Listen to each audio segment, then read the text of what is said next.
ನೋಡಿ ನಿಮಗೆ 2026 KCET result ನೋಡೋದು ಹೆಂಗೆ, ಮೊಬೈಲಲ್ಲಿ ನೋಡೋದು ಹೇಗೆ ಅಂತ ತೋರಿಸ್ಕೊಡ್ತಿದ್ದೀವಿ. ಫಸ್ಟು ನಿಮ್ಮ ಮೊಬೈಲಿರುವ ಗೂಗಲ್ ಕ್ರೋಮಿಗೆ ಹೋಗಬೇಕಾಗತ್ತೆ. ಅಲ್ಲಿ KE ಅಂತ ಸರ್ಚ್ ಮಾಡಿ. KEA ಅಂತ ಸರ್ಚ್ ಮಾಡಿದರೆ CET 2026 ಅಂತ ತೋರಿಸುತ್ತೆ. ಅದರಲ್ಲಿ ನಿಮಗೆ ಡೈರೆಕ್ಟಾಗಿ ಕೊಟ್ಟಿದ್ದಾರೆ UGC. ಕ್ಲಿಕ್ ಮಾಡಿದರೆ ಸಾಕು. ಅದರಲ್ಲಿ ನಿಮ್ಮ CET ನಂಬರನ್ನು ಹಾಕಬೇಕಾಗುತ್ತೆ.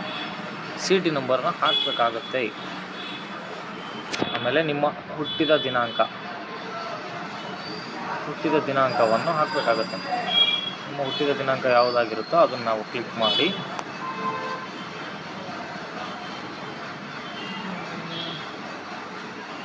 ದಿನಾಂಕವನ್ನು ಕ್ಲಿಕ್ ಮಾಡಿ ತಿಂಗಳು, ಮಂತು, ಡೇಟನ್ನು ಸೆಲೆಕ್ಟ್ ಮಾಡಿಕೊಂಡು ಸೆಟ್ ಕೊಟ್ಟು ಸಬ್ಮಿಟ್ ಕೊಟ್ಟರೆ ನಿಮ್ಮ ರಿಸಲ್ಟ್ ಓಪನ್ ಆಗುತ್ತೆ.